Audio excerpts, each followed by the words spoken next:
Bonsoir à vous, mesdames et messieurs. Bienvenue à vous dans cette nouvelle édition de votre journal de 22 heures, dont tels sont les principaux titres. Les militaires djiboutiens de la MISOM sont au secours des sinistrés à Beledweyne suite aux inondations. Et en Syrie, une nouvelle loi fait craindre des expropriations arbitraires.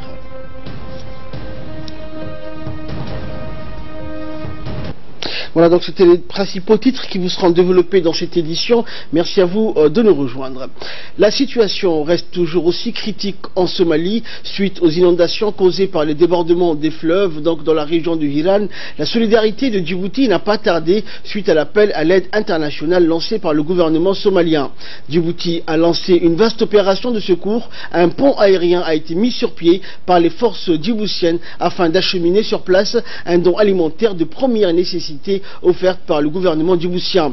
Actuellement, ce pont aérien se poursuit donc afin d'acheminer sur place ce don qui est composé, outre de vivres de première nécessité, aussi donc des matelas, couvertures et tentes, des équipes d'intervention des sapeurs-pompiers, mais aussi des équipes médicales du ministère de la Santé sont en instance de départ à l'aéroport international d'Ambouli pour être projetées sur les lieux et entrer en opération dans les 48 heures à venir. Sur place, c'est près d'1 million de déplacés qui restent sans abri et démunis après ces inondations. Voici les images de cette catastrophe et les opérations menées par les militaires djiboutiens. C'est un commentaire de Samata Saïd.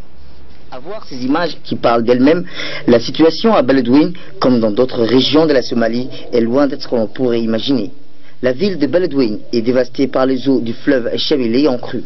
En réalité, il semble que la situation est bien plus grave à ce que les habitants ont toujours connu lors des raisons pluviales. Par exemple, des habitations du centre-ville situées à des niveaux d'auteur non négligeables, mais aussi assez éloignés du lit du fleuve, sont aujourd'hui touchées par ces inondations. Face à ces situations fort déplorables, le commandement militaire de Hill 5 de la MISOM a rapidement mobilisé une équipe composée des forces armées djiboutiennes et de la police somalienne. Ces derniers ont réussi la semaine dernière à évacuer plus de 10 000 personnes sinistrées des inondations de Beledweyne, Hill Shebele d'État. La mission de sauvetage a été dirigée par le colonel Abdurrahman Riyal Hared, le commandant du bataillon Hill 5, basé à Beledweyne, lequel a lancé un appel aide en faveur des sinistrés.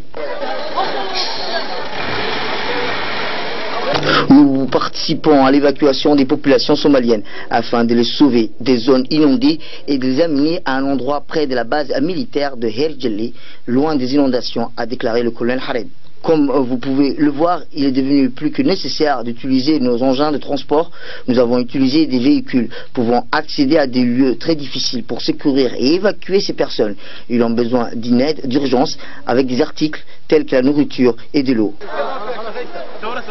Selon le gouvernement fédéral de la Somalie, plus de 175 000 ont été déplacés et plus de 400 000 victimes des inondations dans différentes parties du pays à la suite des fortes pluies qui ont été battre région du pays depuis le mois de mai.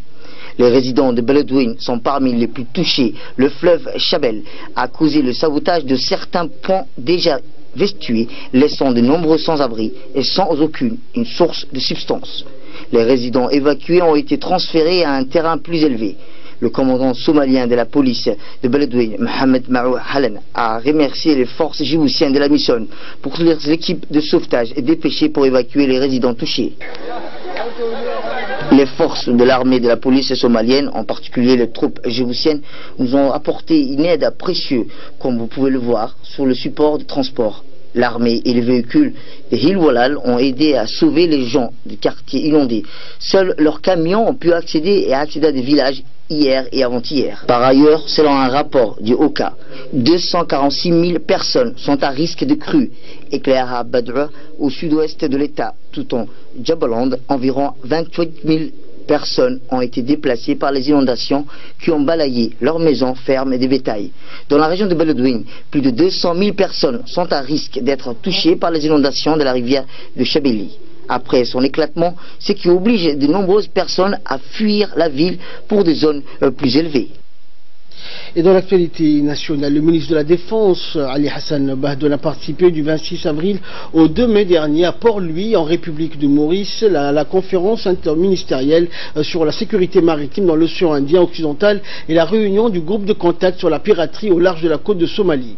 Dans son déplacement, le ministre était accompagné d'une importante délégation dont le directeur des affaires maritimes, Ali Mirah Shehem Daoud. En plus de la République de Djibouti, était également présent à cette importante conférence ministérielle les pays de l'Union des Comores, de la France, du Kenya, de Madagascar, de Maurice, de l'Ouganda, des Seychelles, de la Somalie et de la Tanzanie, mais aussi la Commission de l'océan Indien, la CEOI, l'Autorité intergouvernementale pour le développement, l'IGAD, l'EAC, le marché commun de l'Afrique australe et orientale, le COMESA et d'autres organisations. Lors de cette réunion, plusieurs thèmes en rapport avec la sécurité maritime ont été examinés et à la fin de la séance, 2 accords cadres régionaux sur l'échange d'informations maritimes et la coordination d'opérations en mer ont été signés par les ministres de 5 pays, à savoir l'Union des Comores, la République de Djibouti, la République de Maurice, Madagascar et Seychelles. Et en marge de la conférence ministérielle, le ministre de la Défense, Ali Hassan Bahdoun, a été reçu respectivement en tête-à-tête par le ministre de la République de Maurice et bien sûr la présidente de l'Assemblée nationale. L'Académie militaire de police Idriss Farah Abane de Nagad a abrité hier donc une cérémonie de fin de formation au profit de 170 policiers somaliens, dont 28 hauts gradés. Cette formation a été dispensée par les carabinieri italiens au sein de l'Académie de police de Nagad.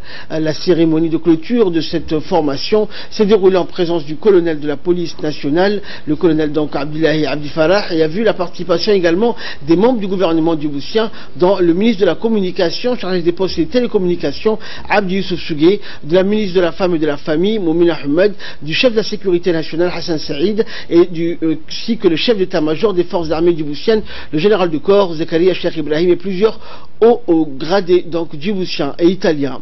Durant 3 mois, les policiers et les officiers somaliens ont bénéficié d'une formation et d'un encadrement de haut niveau dispensé par le formateur italien. Étaient présents le commandant des carabiniers italiens, Antonio Di Ignace, et le général somalien, Saïd Ahmed.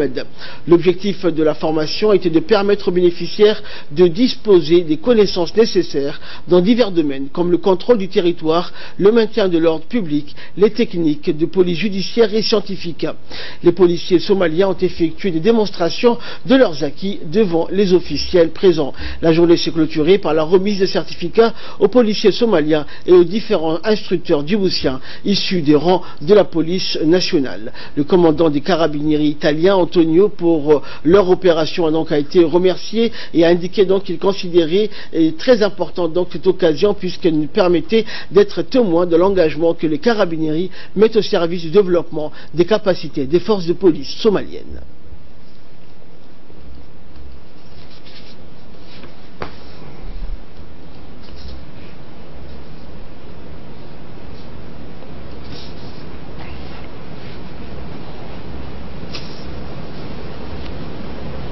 Prenons la parole. Le directeur de la police nationale, le colonel Abdullahi Abdi Farah, a exhorté les policiers somaliens à être donc patients, courageux, déterminés à faire preuve de sacrifice pour veiller au maintien de l'ordre et de la sécurité dans leur pays. Il a indiqué, je cite, « Nous venons de passer 3 mois ensemble et il est toujours difficile de se dire adieu, mais j'espère vous revoir un jour au sein de votre pays dans la stabilité et la paix », a déclaré le colonel. Il a par ailleurs demandé aux jeunes policiers de faire donc prévenir d'abnégation, faire preuve d'abnégation dans l'exercice de leurs fonctions. Tout dépendra, a-t-il indiqué, désormais de vos actions. C'est à vous de faire disparaître la haine dans les cœurs des Somaliens, de rétablir la solidarité et l'amour entre vos frères et sœurs, a-t-il conclu.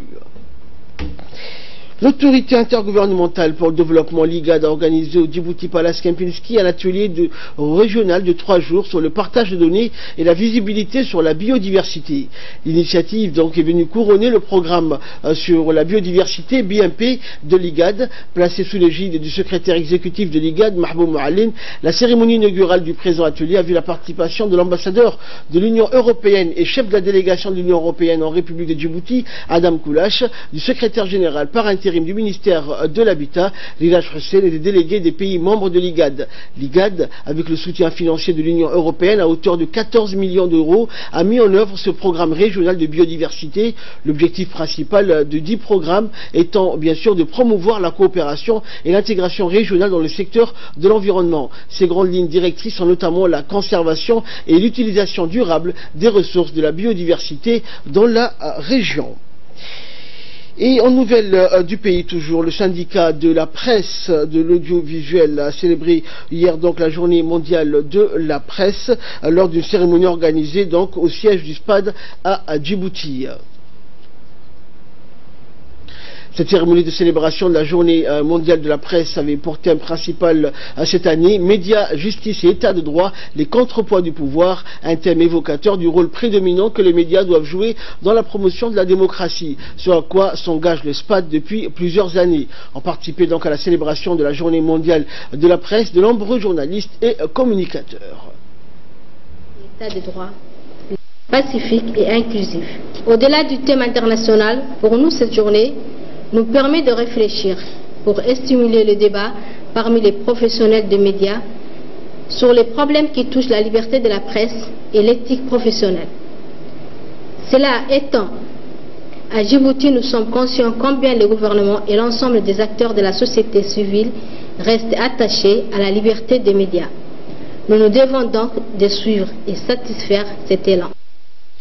Et de son côté, le président de la Commission nationale de droits de l'homme à Djibouti, Suleiman Omar Oudine, a déclaré donc l'entière disponibilité de son organisation pour soutenir les professionnels des médias et la promotion de la liberté de la presse. Enfin, le conseiller du ministre de la Communication, Abdi Adel Haddi, a indiqué que les démarches entreprises par le gouvernement de Djibouti pour garantir les principes fondamentaux de la liberté de la presse. Nous les écoutons. De la République de Djibouti protège la liberté de communication et d'expression qui est reconnue et garantie en son article 15, au terme duquel chacun a le droit d'exprimer et de diffuser librement ses opinions par la parole, la plume et l'image. Le rôle de la Commission nationale des droits de l'homme dans la liberté d'expression est important parce que nous avons l'obligation de couvrir la Convention internationale sur les droits civils et politiques dont notre pays a ratifié.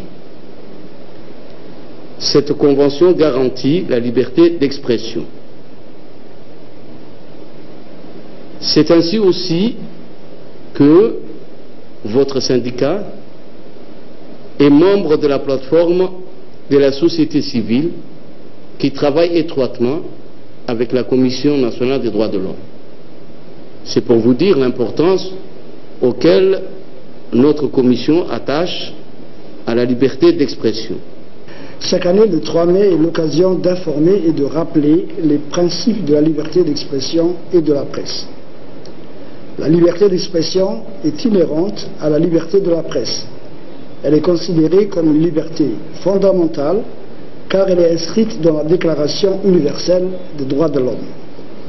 Cependant, les libertés d'expression et de la presse correspondent à la protection d'autres droits. Les droits s'arrêtent là où commencent ceux des autres.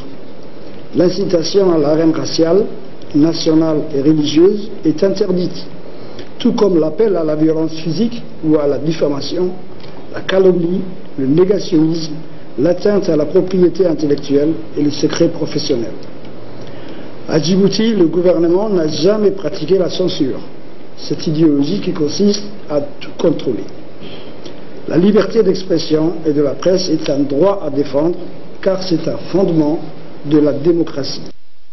Et nous allons revenir donc sur la célébration de cette journée mondiale de la presse avec Samatar Saïd. Bonsoir Samatar. Bonsoir. Alors cette journée a été célébrée donc hier et plusieurs hauts responsables du ministère et le président de la Commission nationale des droits de l'homme a pris part donc à cette cérémonie. Qu'est-ce que l'on peut retenir de cette journée, Samatar?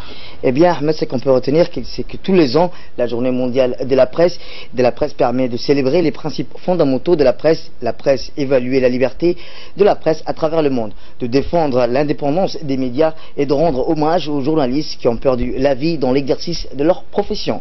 Le 3 mai a été proclamé journée mondiale de la presse par l'Assemblée générale des Nations Unies en 1993, session de la conférence générale de l'UNESCO, Ahmed, en 1991. Ce fut également une réponse à l'appel des journalistes africains qui en 1991 ont proclamé la déclaration de Windhoek sur le pluralisme de l'indépendance des médias. À la faveur de cette date, nous pouvons, Ahmed, encourager et développer des initiatives en faveur de la liberté de la presse, mais également évaluer l'état de la liberté de la presse à travers le monde. Le date du 3 mai, l'engagement en faveur de la liberté de la presse, de moments de réflexion pour les médias professionnels sur les questions relatives à la liberté de la presse et à la déontologie. Ahmed, tout aussi important, la journée mondiale de la presse était un jour de soutien. C'est également une journée de souvenir pour les journalistes qui ont perdu leur vie dans l'exercice de leur profession.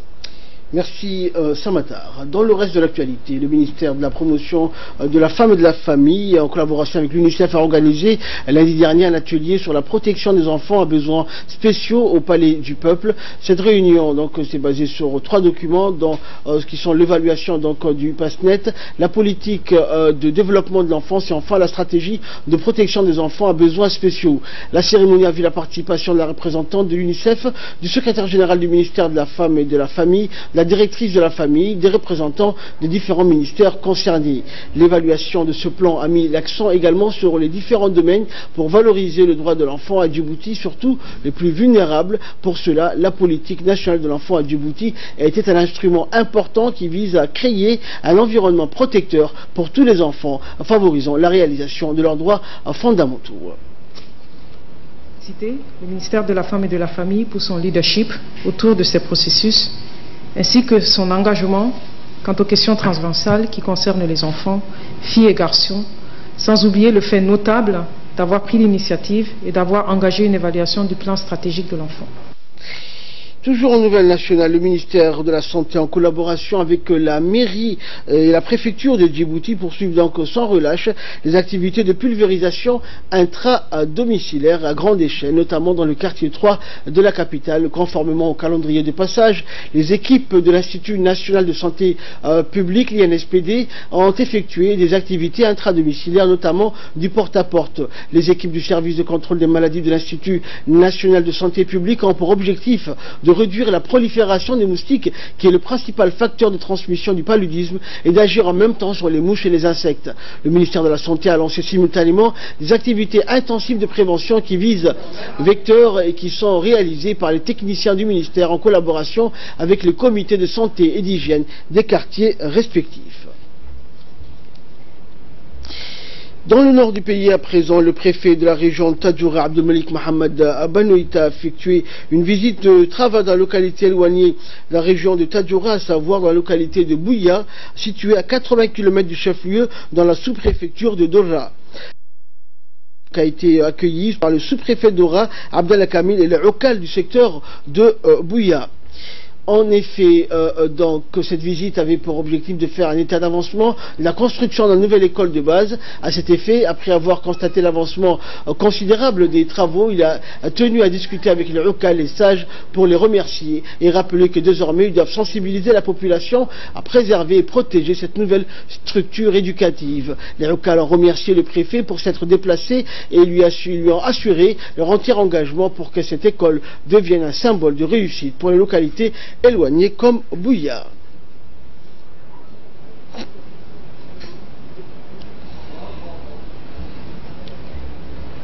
Et dans le cadre de la participation du tournoi de l'Union Arabe Association Football des clubs champions, et qui aura lieu à Djibouti donc du 5 au 9 mai prochain, 3 grands clubs en lice dans le club Assas Télécom, sponsorisé par l'opérateur national Djibouti Télécom, ainsi que l'équipe championne Benadir de la Somalie et le club champion Île de Comores. Le premier match donc aura lieu samedi, c'est-à-dire demain à 18 h au stade de Gouled. L'Assas Télécom sera face au club Benadir de Somalie. Pour les préparatifs de cette rencontre et donc plusieurs entraînements donc sont au programme pour les 3 formations footballistiques. Sport, toujours dans le cadre du tournoi sportif scolaire saison 2017-2018, le collège de Fukuzawa a abrité le 27 avril dernier les finales du tournoi de football pour l'établissement de Djibouti-Ville. Et pour la finale des collèges, c'est le collège d'Ambouli qui a gagné au tir au but face au CEM de Doglé sur un score de 2-0. En ce qui concerne les finales des lycées, l'équipe du lycée de PK12 a remporté la victoire au tir au but face à l'équipe du lycée de Djibouti avec un score vierge de 0 à partout. Ça a noté également que la compétition du tournoi national scolaire des disciplines football interétablissement vise à créer un esprit d'équipe dans les compétitions footballistiques. Et durant ces matchs, les jeunes sportifs du milieu scolaire ont démontré un certain talent et de très bonnes qualités dans une ambiance où toutes les valeurs spécifiques aux disciplines sportives ont été respectées. Et les vainqueurs des finales dans les établissements de la capitale se sont qualifiés pour la grande compétition Challenge sportive nationale où ils auront à affronter les équipes championnes des régions de l'intérieur.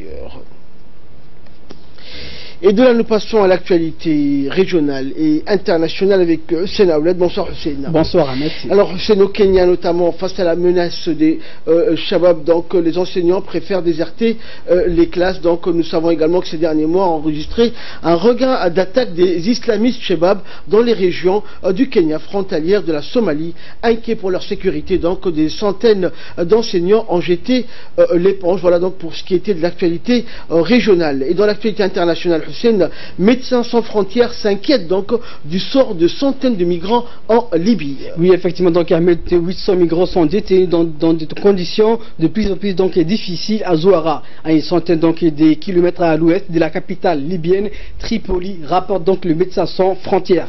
Nombre d'entre eux sont retenus donc de plus de 5 mois dans un centre de détention où il manque d'eau et de vivre toujours selon le Médecins sans frontières. Les centres de détention de Zouara est géré par le gouvernement de Tripoli, reconnu par la communauté internationale. Il accueille donc des migrants arrêtés dans le riz ou interceptés en mer alors qu'ils tentaient de gagner l'Italie. Le 1er mai, l'agence de l'ONU pour les réfugiés a transféré par avion 888 migrants de Zouara à Tripoli où ils ont été placés dans un autre centre de détention.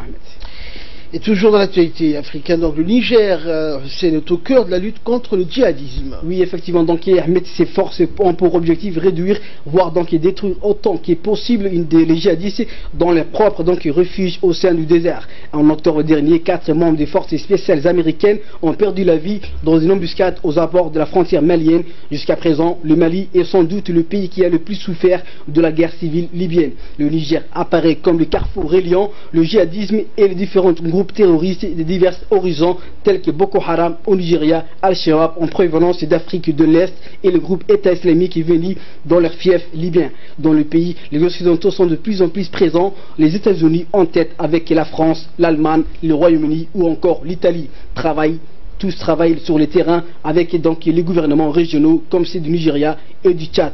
D'après les forces spéciales sur place, les réfugiés qui cherchent donc à rallier donc l'Europe sont des cibles idéales pour le djihadiste.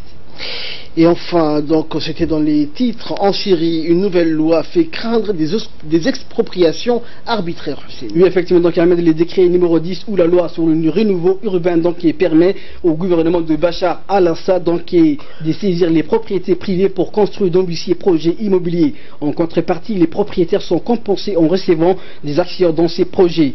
Mais dans un Syrie déchiré depuis 2011 par une guerre dévastatrice qui a jeté des millions de Syriens sur la route de l'exil, les experts craignent des abus. Selon la loi entrée en vigueur en avril, toute propriété se trouvant sur l'emplacement d'un nouveau projet immobilier est perdue et le propriétaire doit lancer une procédure complexe dans des délais très courts pour réclamer ses actions. Donc il parcourt des combattants armés et pour les 5 millions de Syriens donc, qui s'y sont réfugiés dans d'autres pays ou les 6 millions donc, de déplacés internes ayant donc fui leur maison, ils risquent de ne pas donc, avoir la paperesse nécessaire de connaître les difficultés financières ou d'être dans l'incapacité de respecter les délais impartis. Merci Hussein pour toutes ces explications. Merci à vous de nous avoir suivis. C'est la fin de ce journal. Nous vous souhaitons une agréable soirée avec la suite de nos programmes télévisés.